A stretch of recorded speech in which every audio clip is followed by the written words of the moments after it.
Salve, salve, sucessores e sucessoras! Bem-vindos de novo aqui ao Sucessão 360, programa patrocinado pelo Inepad Consulting. Estou aqui com o Lucas, meu sócio.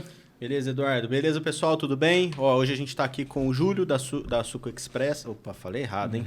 Suco Express, que é sucessor da Suco Express. Júlio, antes de tudo, queria te agradecer por aceitar nosso convite, para bater um papo aqui, conhecer um pouquinho da história de vocês. Mas eu queria começar pedindo para você se apresentar. Fala um pouquinho aí de você, da sua experiência, assim, da sua formação, um pouquinho da empresa e a gente vai trocando uma ideia. Primeiramente, boa tarde a todos, boa noite, não sei que horário que o pessoal está assistindo, né? Mas eu sou o Júlio Rodrigues Gutierrez, sou de Ribeirão Preto, assim como a Sucos Express também, mais ou menos da mesma idade da empresa. Ela é fundada em 91, eu sou de 89. Minha experiência, começa no Rio de Janeiro. Eu nasci aqui, estudei fora, passei um tempo estudando em São José dos Campos, cursinho para ITA, pensei em engenharia, algumas coisas nesse sentido. Fui mudando um pouco a cabeça com o tempo, um lado um pouco mais de humanas. Procurei estudar administração, aí fui para o Rio de Janeiro na IBMEC. E estudando no Rio de Janeiro, comecei um trabalho de estágio na Ipiranga, a distribuidora de combustíveis, e lá fiquei 7 anos. Legal. Durante os 7 anos, aí cheguei como estagiário, saí como coordenador da área de price, então trabalhei boa parte da carreira lá na área de marketing, né, voltada para preços.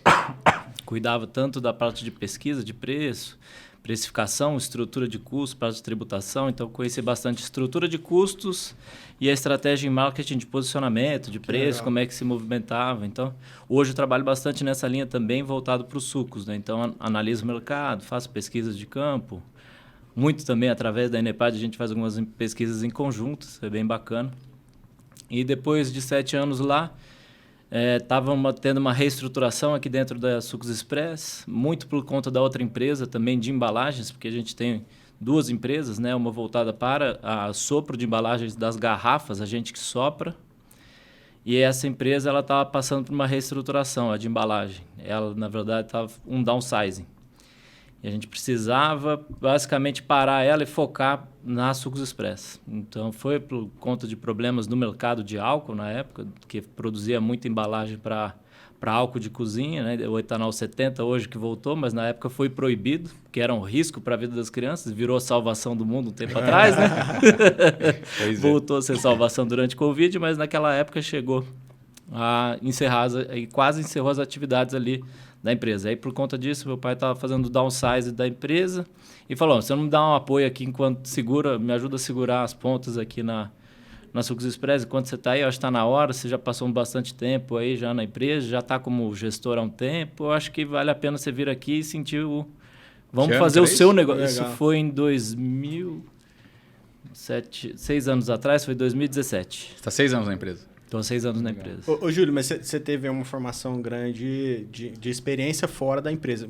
Isso foi uma estratégia de vocês? Assim, quando que você começou a se imaginar como sucessor? Ou em algum momento você nem pensava em ser sucessor da empresa? Não, nem pensava. Na verdade, fui para a faculdade estudar, fui buscar meus rumos, né? Meu pai e minha mãe sempre foram muito livres nesse sentido. Falaram, vai ver o que você quer, vai se capacitar, vai se profissionalizar e vai se desenvolver. E durante esse período lá, fui 100% focado no que eu estava fazendo. Não via muito sentido em ser sucessor, não passava na minha cabeça. Era uma situação ali. Não olhava muito para a empresa, não tinha vivido muito. Cheguei a trabalhar na Sucos Express antes, mas coisa de 2 meses, trabalho meio de férias na área contábil. Muito mais de apoio e aprendizado, porque eu estava estudando isso na época também. Mas depois disso... Não foi nem pensado e nem, assim, você estava mais pensando na sua carreira mesmo. Foi uma estratégia de formação. A estratégia, já meu pai ele acreditava que valia a pena eu ir para fora. E sim, ele imaginava que em algum momento ele ia te chamar. Eu e minha irmã, né, no caso. Ele imaginava isso? Já ele falou imaginava. Isso já? Ele não falou claramente, mas ele imaginava. Mas na cabeça dele, ele talvez quisesse, mas não queria forçar. Seria mais Exato, era muito mais numa linha de, olha, ver e se fizesse sentido. E na época fez muito sentido. Eu olhava para a estrutura da empresa, o que estava acontecendo. Um pouco de saudade de casa também, aquela coisa. Né? O Rio de Janeiro chega uma hora que você dá uma cansada. Mas até minha esposa é do Rio de Janeiro, então acabou que na época também foi uma decisão muito difícil, né? Mas você, na época, já estava namorando ela? Já. Que você casou agora, né? Casei agora. Casou faz recém-casado. Pô, tá. Um mês. tá novinho. Um mês de Mas casado. eu tô há 11 anos com ela. Então eu tô com ela que a gente Tá foi certo. estagiário na Ipiranga. Vocês Entendi. trabalharam juntos. Cara, olha que coisa Trabalhamos louca. A juntos. gente tá quanto? Já 1 ano e pouco fazendo projeto lá, né? Desde junho do ano passado. E a gente não... eu e o Lucas, a gente participa menos dos projetos diretamente, né? Mais nos treinamentos. Mas eu que vem de lá, né? Eu estive com você bastante no começo. E boa parte dessa sua história eu não conhecia, por isso que é bom esse podcast, né? É bom pra A Já gente conhecer, conhece bem a história mesmo, é real a curiosidade aqui, porque a parte eu não conhecia. Que você tinha estudado no IBMEC, eu não sabia, e que tinha tido esse estágio aí, cara. Isso é muito bom. Aliás, é uma das boas práticas que normalmente a gente indica, né, para a sucessão, é ter essa experiência fora, né? Aprender. A gente fala que é errar com o dinheiro dos outros, né? Você erra com o dinheiro dos outros, depois vem acertar com o da família, né? Que legal, muito bom isso aí.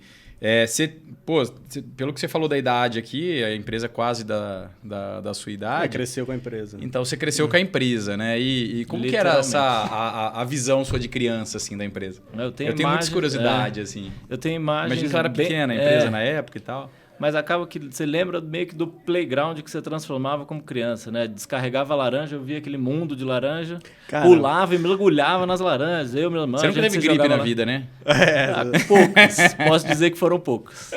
Mas sabe que D direto. tem uma coisa coisa interessante assim, que vale até a pena pontuar. Que a gente falou com o Samuel, né, num dos episódios aqui, da Passalaco. E, cara, ele falou a mesma coisa, que ele cresceu, o playground dele, a brincadeira dele era a Passalaco. É interessante isso, porque ele falou que foi um fator primordial para ele desenvolver a paixão pela empresa. Você acha que isso fez diferença, assim, para com certeza. Você tem uma memória afetiva, né? Eu tive amigos de lá, os vizinhos. Eu lembro de uma época que os vizinhos que moravam próximo faziam amizade com os vizinhos da fábrica, ia lá, jogava na laranja, aí você olhava aquela quantidade de suco. Hoje eu olho para ela, vejo o tamanho dela. Na época eu achava que era 10 vezes o tamanho, hoje ela é 3 vezes maior do que era, né? Então você vê como é confuso também isso. Mas bem bacana. Conta um pouquinho dessa história do começo. Como é que foi o começo do seu pai, assim, Não, o começo... Seu pai é o fundador da empresa, né? Fundador da empresa. Uma das primeiras imagens, aí quando eu era muito novo, por volta, eu devia ter uns 4, 5 anos, foi a primeira grande compra de embalagem que ele fez. Eu sei que, na época, era uma quantidade, 20, 30 mil embalagens. Era uma quantidade enorme. E ele estava sublocando equipamento ainda, não era nem na fábrica atual. E aí, nisso, não tinha uma área de estoque. Foi tudo para casa. Então, eu lembro muito bem em casa os corredores cobertos de embalagem, aquela coisa. Mas ele já tinha a fábrica de suco? Ele estava começando com uma sublocação do equipamento e não fazia o suco de invase. Estava começando a fazer o invase. Ele iniciou extraindo e vendendo o copo ali fresco. Entendi. Ele sublocou aqui na 9 de julho, em Ribeirão Preto. Então, mas foi assim... Qual foi, da onde ele teve a ideia? Como é que foi esse... Ele trabalhava na época na Citrosuco. Ah, tá. Aí ele era da área de tecnologia da Citrosuco, ele viu um equipamento lá fora que estavam trazendo, era um dos projetos, e ele estava responsável para fazer o teste sobre isso. Entendi. E ele achou muito interessante, falou, tem que trazer, e ele sempre teve um espírito empreendedor. Na verdade, ele já tinha a empresa fundada, mas não voltada para açúcar, era para explotação de manga. E aí, na época, com um sócio dele, que é um dos sucessores da Bung. Por isso que é Bung e Gutierrez, a empresa. Ah, entendi. Que legal. E aí, na época, eles estavam pensando em explotar a manga para a África, Europa. E tinham os planos, porque os dois são agrônomos. Estudaram juntos. Aí, o Jaime Bung era da Argentina, meu pai é colombiano. Então, se aproximaram na faculdade por conta disso. Mas seu pai estudou no Brasil? Ele fez Exalc. Ele é colombiano, ele veio quando para cá? Ele tinha 17 anos. Contando mais história do seu pai que a sua, de sucessão. Mas é importante, aliás, né? A história mas ele veio para estudar. Ele veio para estudar.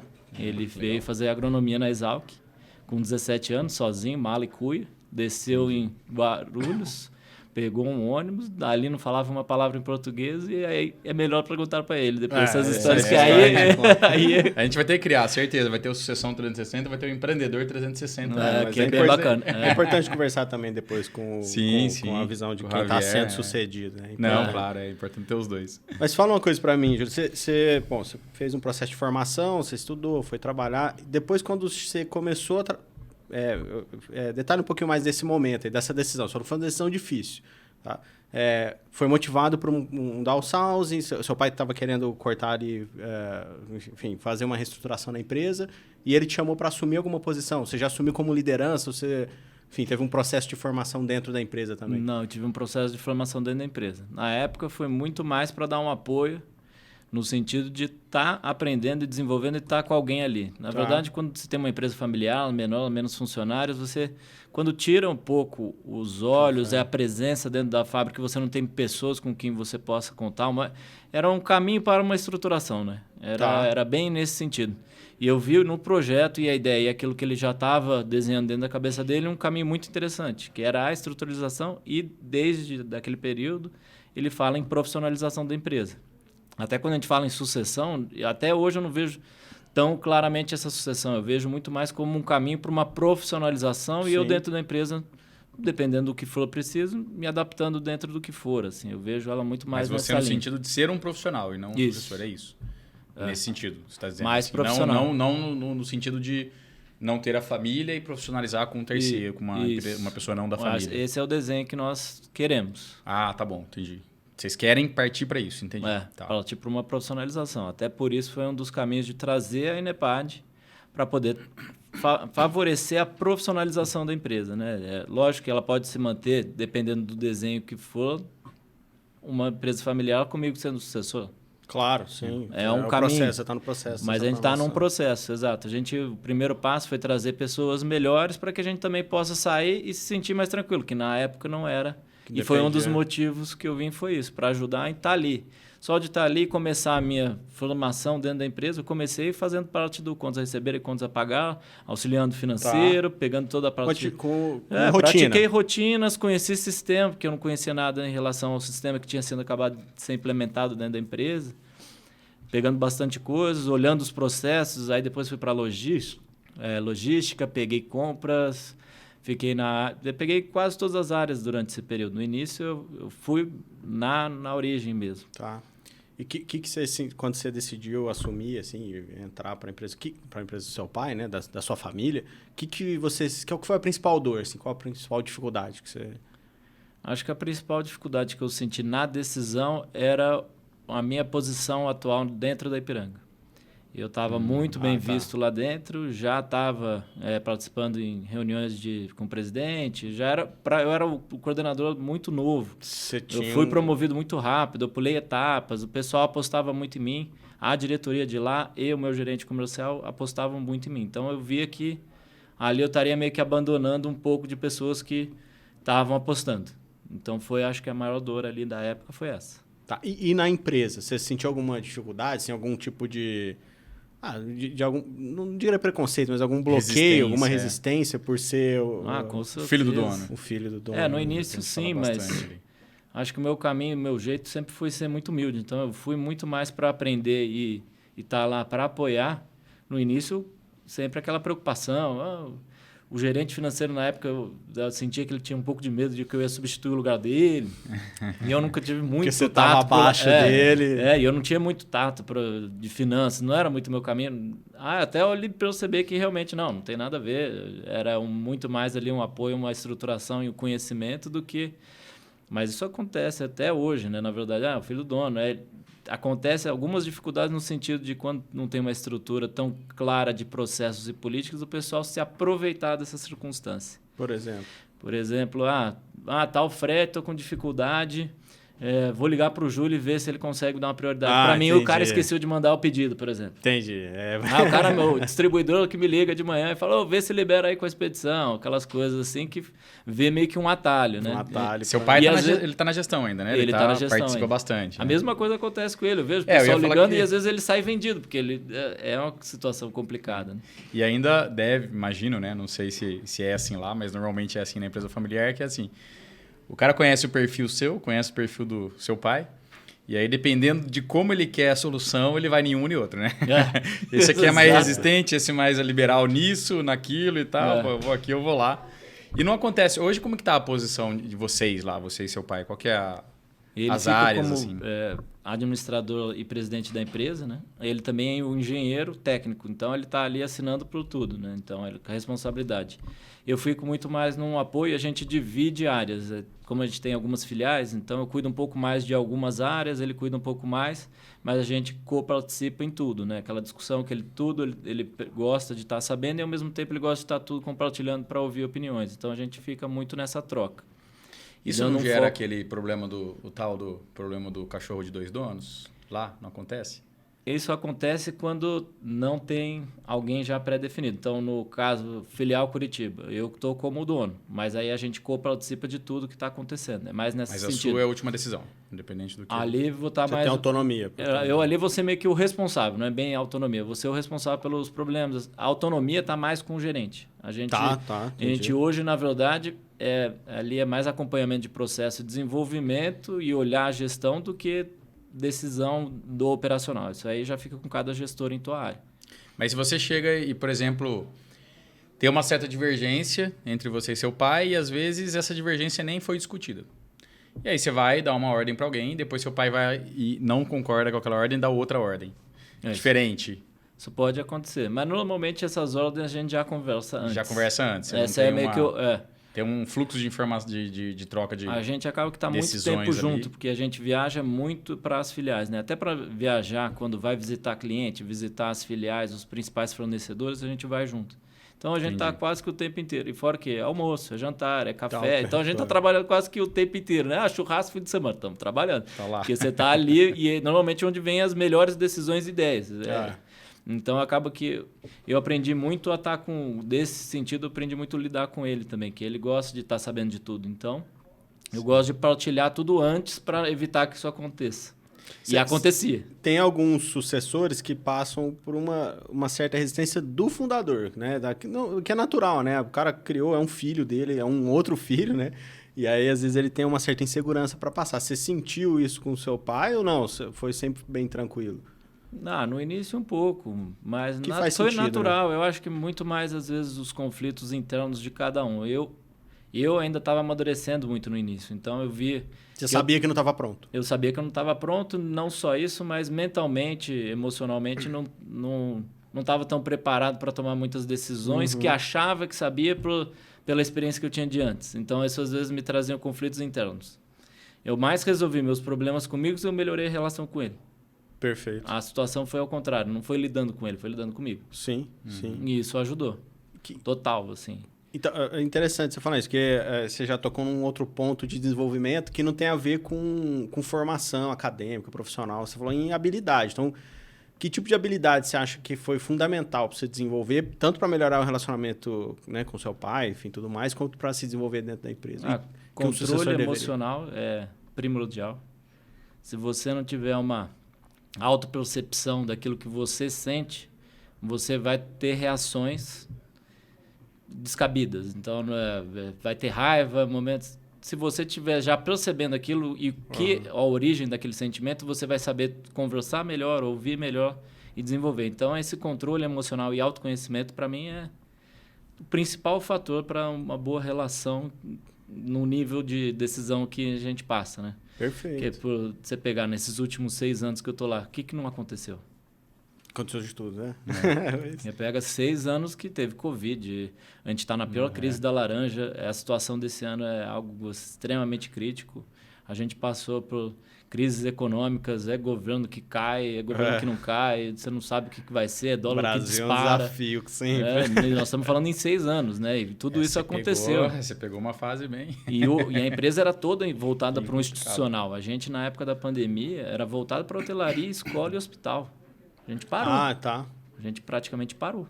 Exatamente. Os setores que... Voltava 50, 60 mil litros de suco por semana para a fábrica. Como que vocês resolveram? Daí teve que tem lidar que com sentar isso. ou fazer outro podcast. Outro. A gente, na época, até hoje, um grande parceiro nosso é o Savenhago. Então, a gente fez um trabalho que, na época, o mercado que estava puxando muito. Claro que eles... A gente primeiro teve que fazer uma parada de fabricação, então segurar boa parte do que estava sendo produzido. Caramba. Para depois remontar e remontamos a estratégia. Aí meu pai veio muito forte também no desenvolvimento do varejo. Ele falou, não temos que ir para a rua, não vamos ter que abrir. Em vez da gente diminuir, a gente buscou aumentar o time comercial. Foi o contrário. Falou, não, vamos olhar para isso e parar, vamos para a rua. Por outro lado, no Covid, cara, eu lembro bem que assim, o pessoal tava louco por vitamina C, né? Vitamina C e vitamina D, só se falava disso, né? E eu lembro, cara, que em casa o aumento do consumo per capita de suco de laranja foi absurdo. Minha esposa encheu a geladeira lá. Mas foi uma boa estratégia. Eles perderam o canal de vendas e trocaram. Mas trocaram por outro. Exato. Mas assim, esse no canal fim das tava contas, buscando muito, de fato. Mas no fim das contas, vocês não caíram muito a produção. No primeiro ano, sim. Caiu bastante? Que coisa, eu achei que a gente chegou a 30% do volume durante 6 meses do que a gente estava no ano anterior. Então, segundo semestre de 2020 para 2019 foi... Mas 21 voltou. Aí 21 normal. A gente já correu atrás, que aí, na verdade, ao próprio institucional, algumas coisas começaram a voltar, né? A hotelaria, muito devagar. Mas a gente foi encontrando outros canais, cada um foi buscando outras saídas e o crescimento, vamos buscar algumas outras redes, outras regiões, buscar alguns distribuidores parceiros. A gente tá falando bastante de suco de laranja, mas até conta um pouquinho dos produtos que tem, cara, porque não é só suco de laranja. Não, né? não. Tem a gente assim. trabalha com hoje 10 Começou sabores. como só suco de laranja ou não? Começou como Laranja Express. O nome o nome de fantasia na época. Né? Ele locava o equipamento, tirava o suquinho, depois... Aí, quem lembra vai lembrar que tinha uma laranjinha que ficava andando um carrinho pela 9 de julho, pelos postos. Era meu pai carregando isso aí com o pessoal dele e vendendo por aí. E Express veio da linha de ser rápido, Expresso, assim ou não? É alguma coisa... Era numa linha de dar velocidade, né? Ninguém nunca tinha visto laranja e virar suco. Na época, em 1991, parecia mágica. O pessoal ficava encantado, passava na frente. Nossa, você viu aquela máquina que está saindo suco e tal? Então, aquilo chamou atenção mais a questão disso. Hoje, talvez já ficou mais comum, né? Suco de laranja, jura? Mais um! Mas era muito na linha desse Expresso. Fala dos produtos um pouquinho. Os produtos a gente trabalha com... Em embalagens, a gente tem diversas embalagens, né? Desde copos de 115 ml, 200 ml, garrafas de 300, 450, 900, 2 litros e os galões de 4 litros, 5 litros. Sabores, a gente tem uva com maçã, tangerina, laranja com morango, laranja, o caju, maracujá e o manga. E aí a gente está com alguns lançamentos também, mas em breve o pessoal vai ficar sabendo aí que vai ter. Lança aqui no podcast. A gente tá só esperando sair o... Manda em primeira mão pra gente aqui, ó. Em primeira mão vai sair um laranja com acerola. Esse aí então deve estar vindo. Próximo podcast, então. E o outro ainda está a ser definido, mas tem mais um que a gente está avaliando. Muito bom. Cara, você falou um pouquinho ali no iniciozinho, você falou de você e da sua irmã.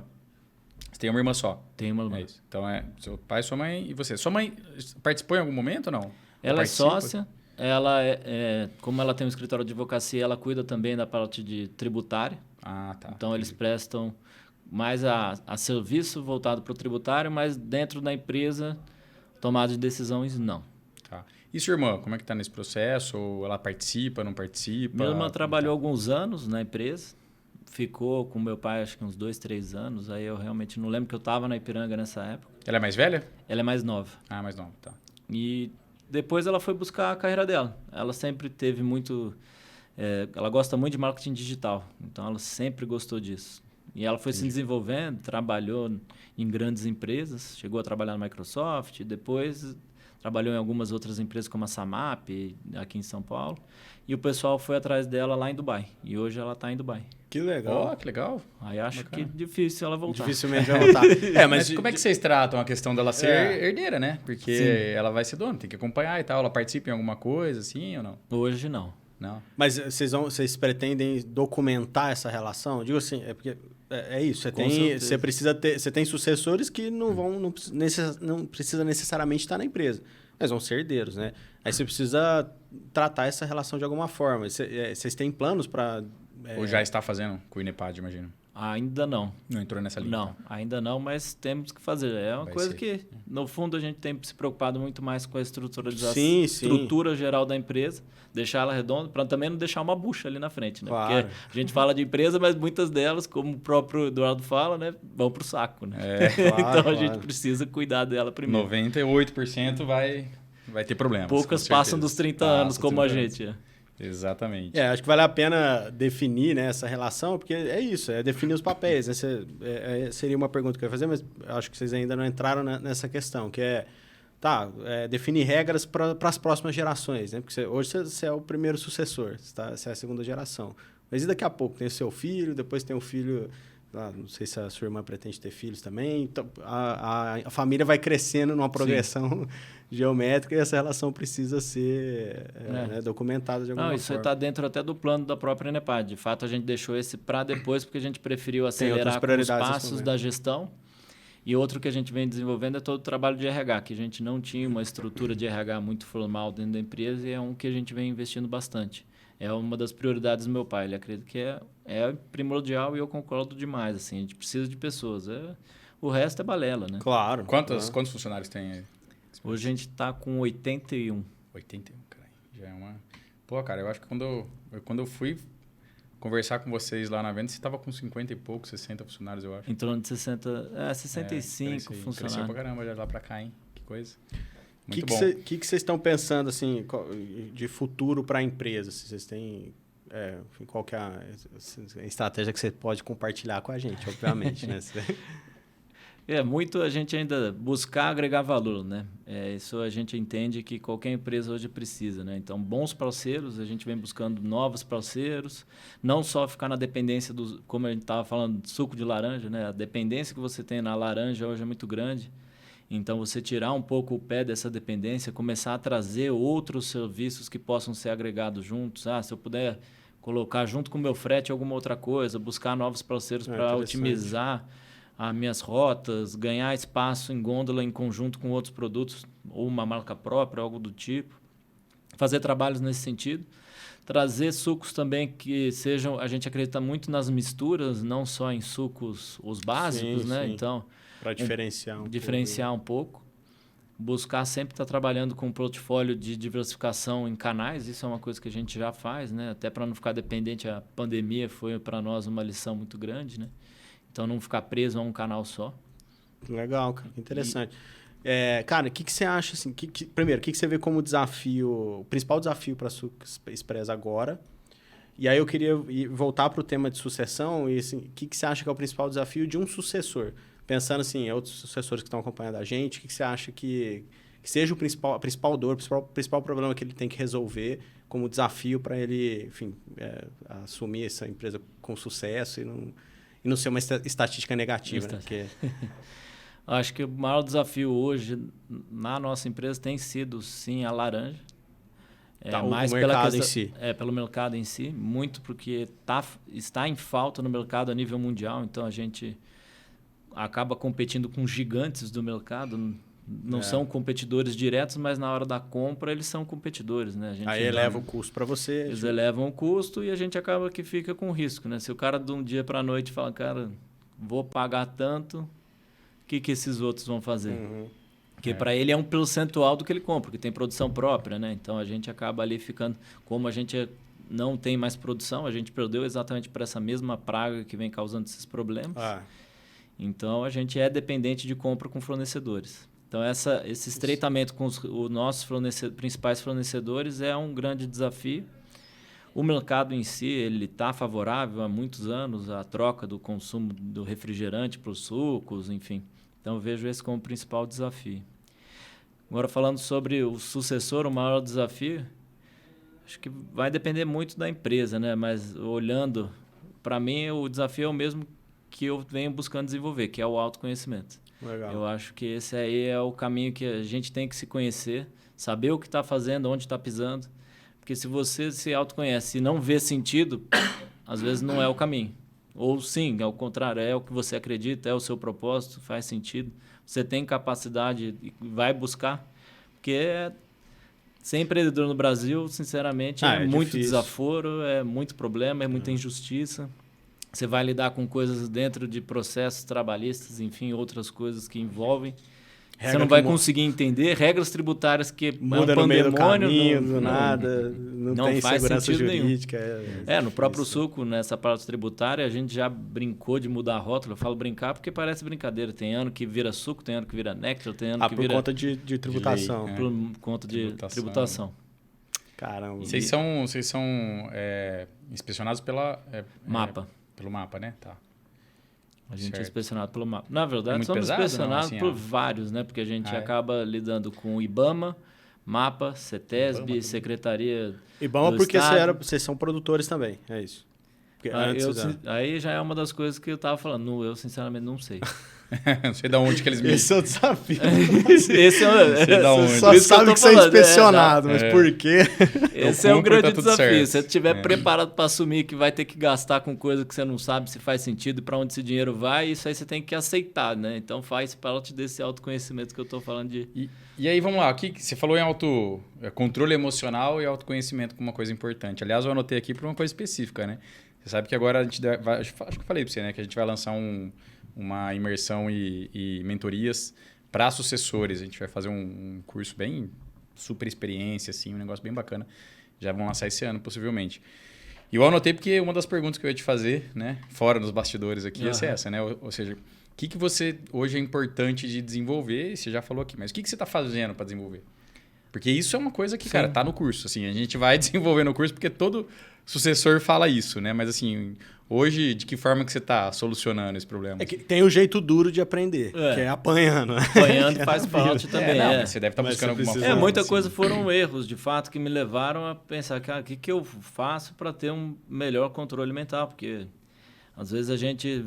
pega e toma decisões totalmente irracionais e você começa a se questionar, né? Então, a partir desse questionamento, começou um trabalho de dentro para fora, né? E isso aí é o constante, vai ser para sempre. O ponto é esse, ele é um exercício diário para o tempo inteiro. Mas muito foi através do estudo que eu tive dentro do mestrado. Eu fiz um mestrado na Fundação Dom Cabral e o meu orientador do meu trabalho final, ele tinha uma linha bastante voltada para a felicidade, algumas coisas nesse sentido, e eu trocava algumas ideias nesse sentido, e ele foi me apontando alguns livros. Então foram algumas leituras. Que legal, isso é bom. E aí eu comecei também um trabalho com meditação. E isso vem me ajudando bastante. Que legal, muito bom. Então, você faz aquele método, tem um livro que o Google usa bastante, agora me fugiu o nome. Vipassana? Eu não lembro. Mindfulness? Tem o Mindfulness, mas tem... É que tem um livro... Tem o controle de respiração, Mindfulness, pode ter o Vipassana. Eu sei que a Google usa bastante meditação para os funcionários, para conhecimento. Eu acho que o deles é o do Dalai Lama, né? Eu acho que é o Vipassana. Me fugiu o nome, que já me indicaram esse livro, que bastante sucessor fala... É interessante isso, né? Porque às vezes a gente pensa assim, é importante muita formação, o conhecimento... E, cara, a maior parte dos sucessores tem falado pra gente que o que pega mesmo é o emocional, né? E eu até entendo, porque, a empresa familiar tem duas coisas, que é a família e a empresa. E essa relação é complicada, né, cara? Você tem que saber separar bem as relações ali para não atrapalhar a relação familiar. Então, realmente, acho que faz muito sentido. Eu falo até nas aulas, você ouviu isso nas aulas lá, que é muito ruim quando a família quebra a empresa, mas pior ainda é quando a empresa quebra a família. Não, né? não tem Aí dúvida. é um negócio bem mais complexo. Que legal. Cara, você deu umas dicas boas aqui, ó. Já complementou aí pro nosso curso. Deixa eu explorar um pouquinho a parte que você falou do tempo que você trabalhou na Ipiranga. Assim. O que você julga que foi... Com certeza teve muita coisa importante lá que você trouxe para a empresa, né? Assim, o que você entende... De bom, assim, né? Porque a gente sempre fala para sucessores, né? Cara, tem experiência fora, é legal e tal, isso, né? São coisas boas e tudo mais. Mas experiências práticas, que é o que a gente está trazendo aqui no podcast, é legal a gente ouvir, né? O que você julga importante? Uma das primeiras que, quando eu cheguei aqui, foi que eu agradeci de ter ido para lá, foi exatamente entender a questão de hierarquias, de respeitar o próximo, entender o que cada um...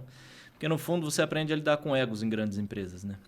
Então, essa leitura, você começa a trazer ela para dentro e entender um pouco de cada um e como você pode melhor deixar a pessoa à vontade. Porque, no final das contas, você depende o tempo inteiro dos outros, né? Então, como você melhor lida com os outros entendendo isso? Eu imagino que se eu tivesse entrado direto como um sucessor ali... sou filho do dono e aí... talvez ia quebrar um pouco desse... Exato. Me trouxe uma visão muito mais humilde de entender um pouco a hierarquia, olhar para o gerente e falar, cara, não, respeito tua decisão. A experiência dele. E muitas vezes olhar e falar, não, deixa eu aprender, eu não sei o que eu estou fazendo.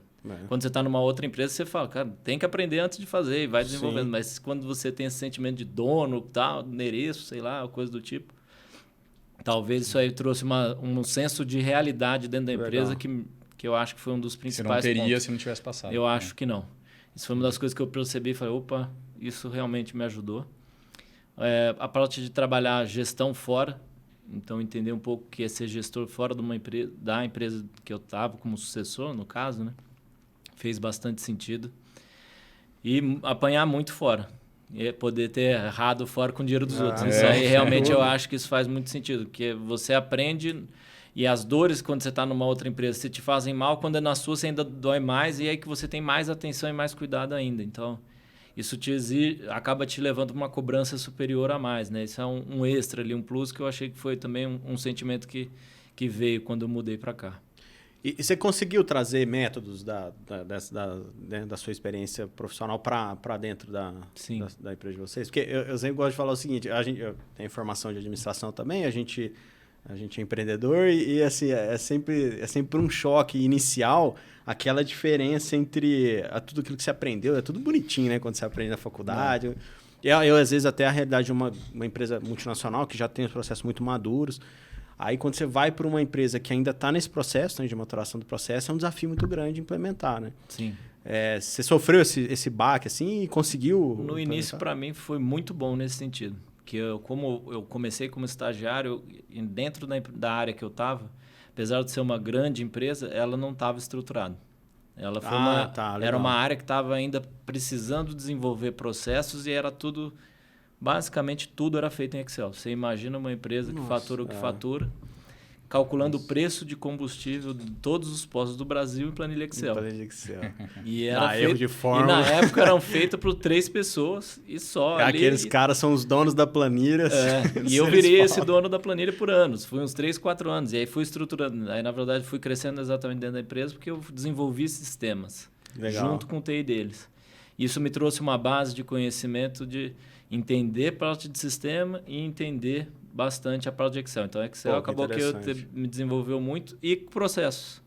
Então, eu consegui trazer bastante coisa. Então, previsão de vendas e acompanhamento de previsão de vendas, estruturação de orçamento. Antes de vir para cá, estava montando essa parte de orçamentos que a gente está tentando implementar, até junto com a Enepad também. Então, bastante coisa que eu consegui trazer já até meio pronto da minha cabeça de formação de estrutura de sistema e de planilha para dentro. Planilha de compras, controle de estoque, gestão de suprimentos, toda essa parte consegui. Em cada área, quando eu fui aos poucos implementando e trazendo planilhas. Rendimento de laranja, dashboards e coisas do tipo. Isso você conseguiu implementar. Então, você acha que a empresa evoluiu nesse tempo que você está... Lógico, você contribuiu para uma evolução da...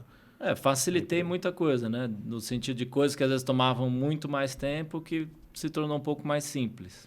E que geralmente o fundador, por ser... Né, é outra coisa que a gente entende, o fundador ele tem geralmente 2 perfis. Ou ele é um grande vendedor, ou ele é um cara muito bom de produto. Então, geralmente, ele delega a parte administrativa.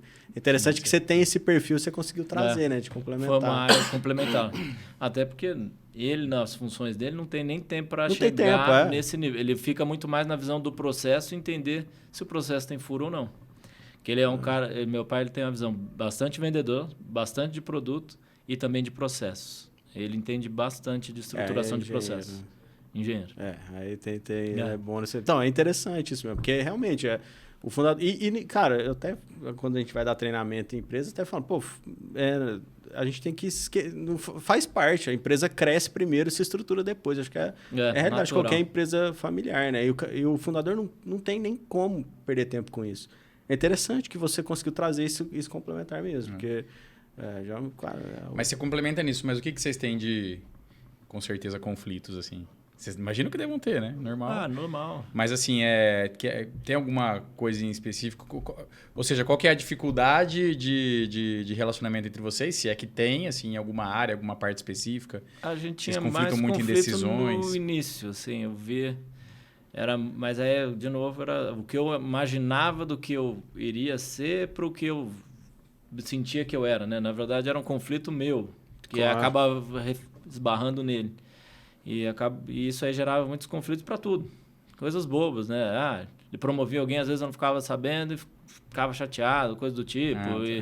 E realmente, cara, faz sentido? Não faz? E aí comecei a olhar para isso, os conflitos diminuíram muito. Acho que hoje é muito mais um conflito no sentido de discussão, que é melhor ou de não. Ponto de vista. Ponto de assim, vista. Tá. De estratégia. De estratégia. E muitas vezes ele mesmo reflete, pensa, troca ideia e fala, gostei, não. E a gente vai muito mais numa linha de... Hoje não é mais aquela coisa impositiva, né? Eu sentia eu era impositivo. Hoje eu vejo que com minha mudança comigo facilitou esses conflitos. E hoje eu não vejo muito... A gente pensa muito parecido na parte de estratégia, de olhar para os problemas. E a coisa que gera mais conflito, que talvez ele fique um pouco mais pegado, com a questão política eu não gosto, e aí ele fica... Tá. Isso hoje acho que toda a família pega. Todo mundo tem e fica aquele Mas negócio. Eu realmente não... Para mim não tem lado que vai salvar ninguém, então eu saio um pouco fora disso. Eu sou meio assim também. Tem que tocar na sua vida, porque não adianta. Não adianta. Há quanto tempo mesmo você está na empresa? Você falou, mas 6 anos. 6 anos, né? E você falou que foi uma decisão muito difícil na sua vida aceitar esse desafio. Hoje, você acha que você tomou a decisão certa? Assim, com certeza. O que eu aprendi, o que eu vivi, tudo que aconteceu, e no lado que vocês estavam comentando, né, quebrar uma família, eu vejo hoje ao contrário. Eu estou muito mais próximo da minha família. Que eu trabalhava realmente igual um doente. Eu trabalhava em torno de 8 a 1 da manhã todos os dias, de segunda a sexta, lá na Ipiranga. Entendi. Meu pai ia me visitar e não chegava a não me ver. Tanto que eu ficava na empresa. Assim. Então, foi um dos motivos também, que eu falo, cara, não sei quanto tempo eu vou aguentar. E aí... Hoje, falo, cara... Hoje dobrou a quantidade de tempo que você está trabalhando. Você trabalha o tempo todo, mas... Hoje eu trabalho o tempo inteiro, perto da família. tô perto da família. Acabava que eu não tinha tempo nem para visitar direito. Pelo menos você trabalha fazendo churrasco, né? Agora você falou. De vez em quando pelo menos churrasco, tomando um podcast aqui, tomando sorvete. Podia estar tomando suco, tá vendo? A próxima tem que mandar. É uma boa. Muito bem. E, cara, te perguntar assim, ó... propósitos, né? A gente fala muito disso, até no Enepad a gente fala bastante disso na empresa. O propósito, pensando o que você quer de futuro de fato, estou falando futuro mais de longo prazo. Como é que você enxerga assim, a empresa? Já chegou a refletir bem sobre isso assim, e ter uma visão um pouco mais clara do que você quer? Empresa, sei lá, 30 anos para frente, 20 anos para frente. Não é exatamente o que pode ser, mas é o que você quer, o que você gostaria. Como que você gostaria de estar vendo a empresa lá? Assim? Você tem essa visão? Eu acho que eu nunca parei para pensar tão longe, né? Acaba que o mundo é tão imprevisível no curto prazo que a gente acabou... O longo prazo é 2 anos hoje, né? A gente falar que daqui 3 anos o mundo... Tudo pode acontecer. Aí acabou que talvez tampou minha visão para tão longe. Mas olhando para ela, eu vejo que seria essa diversificação estratégica que a gente estava falando e começar a trazer outras coisas para o suco. Aí um pouco mais na linha... estratégica eu prefiro não comentar, porque ainda não vi no suco nada do que a gente vem pensando e discutindo. Interessante. E que faz sentido. Que muita coisa, quando você olha para fora, tá caminhando para essa linha, e eu vejo que a gente trabalhar com linhas que não é só suco. Vou pegar um caso, um concorrente nosso começou a entrar para suco de aveia, misturado com aveia e tal, numa outra pegada. Então tem bastante coisa acontecendo e a gente quer também caminhar para isso, né? Mas assim, você pensa, por exemplo, né, uma coisa importante. Daqui, sei lá, 30 anos, a empresa ela pode estar na família, ela pode estar super com uma sustentabilidade enorme dentro de uma outra muito grande, que vocês venderam parte, por exemplo, ou ela pode estar de capital aberto, ou ela pode estar, né, na família, mas como está, crescendo, sustentável, mas sem... Tem alguma vertente? Ou seja, você quer deixar na família, quer manter ela? Você tem essa vontade ou ainda não pensou sobre isso? Eu acho que é muito mais a instituição. Isso é uma coisa que eu concordo muito com meu pai também. Ele fala, dar sustentação para a instituição. Se a gente entender que vai ser dentro de uma empresa, aí vai ser a oportunidade que vai aparecer em conjunto daquilo que a gente quer construir. Vamos abrir para mercado, para abrir capital. É uma coisa que a gente já pensou também, que faz bastante sentido. A gente sempre achou que, assim, sonho, uma coisa que seria muito interessante, que para nós o que agregaria mais valor era trazer grandes produtores de laranja para dentro da empresa. Que aí você traz pessoas do mercado que vão trazer uma verticalização da empresa, fortalecer a estrutura base e poder desenvolver em conjunto com esses caras. Bons fornecedores virarem parceiros. Parceiros em que sentido? Investidores? Investidores que possam participar até nas decisões de conselho e de desenvolver a estrutura da empresa num caminho já mais desenhado e com mais estrutura. Legal. É um caminho que a gente via como... Se for falar assim, como eu acho que esse seria um sonho. É uma assim, abertura de capital, mas mais centrado no setor. Mais centrado no setor. Que legal. Que aí seria uma coisa para fortalecer e com gente que tem bastante conhecimento e know-how do mercado, né? Do campo, que trabalham com fruta, que conhecem o tipo de consumidor. E aí você começar a agregar outros serviços, trabalhar com fruta congelada, por exemplo, para exportação. Você começar a fazer coisas... Isso. Hoje vocês estão... A atuação é nacional. Nacional. Qual que é no Brasil todo ou só na região? A gente está hoje nos estados de São Paulo, Paraná, Minas Gerais, Rio de Janeiro, Goiás, Distrito Federal. E aí vocês têm planos de exportação, por exemplo? A gente tem plano de exportação. Quem que é o maior do setor hoje? Assim, de suco eu acredito que é a Coca, né? Dentro do suco, você pegar toda a categoria, mas aí ela seria um produto substituto, não seria um concorrente direto nosso. Que eu tô falando Coca-Cola no Del Valle, né? Não, tá. O Del Valle eu acredito que seja o que mais vende. Eu não tenho os dados atualizados. Mas imagina, dentro da categoria mais é o Natural One. Tá bom. É o maior? É o maior. É brasileiro? É brasileiro. Você tem ideia de mais ou menos assim, só de quantas vezes o tamanho de vocês? 10 assim? vezes. A gente leu a reportagem, eles são 10 vezes o nosso tamanho. Legal. Tá. Então dá para buscar, tá fácil. A ideia é expandir para América do Sul, porque o mercado maior é os Estados Unidos, né? Imagino que seja o suco. É que aí você começa a entrar briga com gigantes, né? Nos Estados Unidos você vai entrar e vai brigar com o Cutrale. Não faz sentido. A gente quer talvez ir para uma região onde tem uma demanda para o nosso tamanho e que agregue para eles, né? Então, olhar para uma América Central, você começar a buscar aqui a América do Sul, o Chile é um grande importador de suco, a Argentina, que hoje o momento da Argentina nem do Chile ajudam, né? Mas aí você começa a olhar. A gente já está com o pessoal aqui de São Paulo, a Exporta São Paulo, a gente fez o curso agora e já está com um plano e um projeto e já está com alguns clientes aí. Abrindo distribuição. Abrindo distribuição ainda não. Nós estamos olhando o mercado e vendo o potencial. Na verdade, vendo se a gente tem a capacidade de chegar com preço competitivo, né? Interessante. Cara, como é que é o perfil do seu pai? Também é uma coisa que a gente vê assim com alguns sucessores. Às vezes tem algumas diferenças de estágio de vida, né? Que aí o fundador já tá pondo o pé no freio e o sucessor tá com o pé no acelerador total, e aí geralmente tem algum conflito nesse sentido, que é até um conflito, acho que é até saudável, né? Porque um tá mais conservador, outro tá mais arrojado, a média acaba sendo positiva. Como é que é essa relação? Vocês dois têm essa diferença de perfil ou não? Tá todo mundo com o pé no acelerador? Eu acho que até nessa linha de pé de acelerador para risco, ele é mais do que eu. Você é o conservador. Eu sou um pouco mais conservador. Tem acontecido bastante isso, eu vejo. É bem diversificado, não dá para falar que sucessor é mais acelerado, não. Tem vários que são mais conservadores. Eu sou mais, talvez, acelerado no sentido de estar mais tranquilo no dia a dia, ele já está pensando um pouco mais em curtir um pouco mais ele, né? Que, isso, que já está querendo parar, né? Em algum momento ele vai querer diminuir. Acho que parar ele não tem planos de parar, mas ir aos poucos, pelo menos, que ele trabalhou muito a vida inteira e, assim, aguentando bucha e coisas que são muito complicadas, que cansam, né? Então, ele chega uma hora que ele quer desligar o celular na sexta-feira, mais final do dia, relaxar, mas ele não conseguiu largar nem o sábado ainda, então tá tentando, mas não consegue.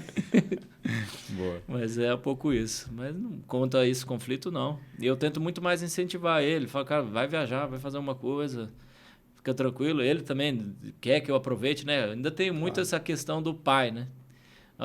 Ele protege, né? Essas coisas acabam acontecendo. Mas ele tem esse plano, assim, de, tá bom, não parar, mas diminuir, e aí ele vê você como né, alguém para assumir essa responsabilidade dele. Eu acho que ele tem um certo até receio no sentido de falar, tem certeza que você quer assumir essa bucha? Tá. E por isso que a gente está pensando muito mais, tá estruturando, tá certo, deixando a estrutura como um todo pronta. Não só eu, né? Na verdade, a instituição. Ela é mais relevante do que o próprio sucessor. Pô, que legal, interessante ver essa visão assim, de profissionalizar mesmo a empresa familiar, porque algumas vezes a gente se depara com empresas que são familiares que pensam em se profissionalizar, mas tem essa resistência, cara, de entender que a empresa é uma extensão, né, não diria uma extensão, mas é um braço diferente da família, né? A família é uma coisa, a empresa é outra.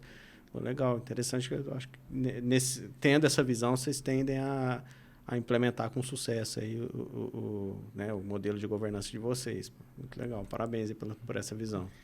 Cara, estamos chegando ao final aqui do podcast, mas eu queria fazer uma pergunta bem específica em relação à própria governança mesmo, assim, né? O que você está vendo de coisas boas que trouxe, né? Como que você está vendo assim? Não estou falando nem especificamente do Enepad, claro, é o Enepad que está implementando lá, então... Mas assim, como que você enxerga? Claro que se vocês estão implementando, vocês compraram esse projeto, né, de colocar a governança, vocês têm, né, expectativas de coisas boas e tudo mais. E o que você está vendo na prática? Assim, da expectativa, o que você enxerga que é de positivo da governança? O primeiro ponto mais positivo que ficou bem evidente é a questão de prazos, né? A gente acabava postergando algumas coisas que eram muito importantes. Então, você acaba, com a rotina implementada, prioridade, né? acaba deixando de ser prioridade. Aí você está ali com o projeto, é quase que igual um personal trainer, né? Você sabe fazer, você sabe como fazer, mas você não faz. Exatamente. Então, você tem que pagar alguém para falar assim, estou ficar, pagando, tem que fazer. É bem esse um dos principais pontos.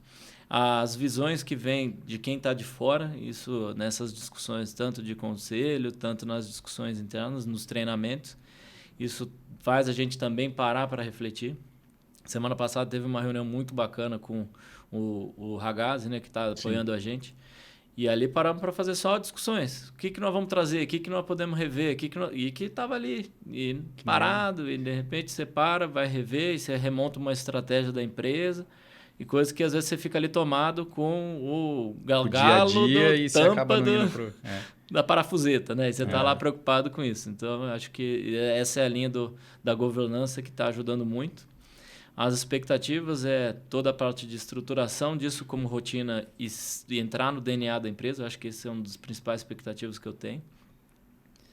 A questão de estruturação melhor do RH, isso é uma coisa que abriu bastante nossos olhos para isso, né? E às vezes empresa familiar, a gente quando conversa com outros vê que realmente é negligenciado. A gente, não, dá um jeito, vão no LinkedIn, ligo aqui meu amigo, recomendo, conheço tanta gente, não sei o quê.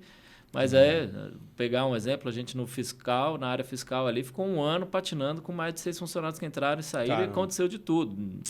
Louco, de tudo. E esse é um desafio do Brasil em si, né? Pessoas. Se você tem um RH estruturado, você já tem um banco de dados internos, já tem uma facilidade. É um dos maiores diferenciais das empresas, são as pessoas que elas têm, né? Então, a governança tem ajudado bastante também. Muito bom, Júlio. Brigadão pela participação, cara. Muito legal mesmo, assim. Eu que agradeço. Foi um episódio bem interessante, porque teve muita coisa nova aqui, assim, bem legal mesmo. Espero na próxima estar com os suquinhos de vocês aqui, então. Vamos trabalhar para isso na próxima. Verdade, né? Devia ter trazido já. Na próxima a gente vai trazer... vacilada minha. Não, mas é vacilada nossa também, pô. Na próxima a gente vai trazer aqui e vamos fazer... propaganda aí do suco de vocês, fazendo questão.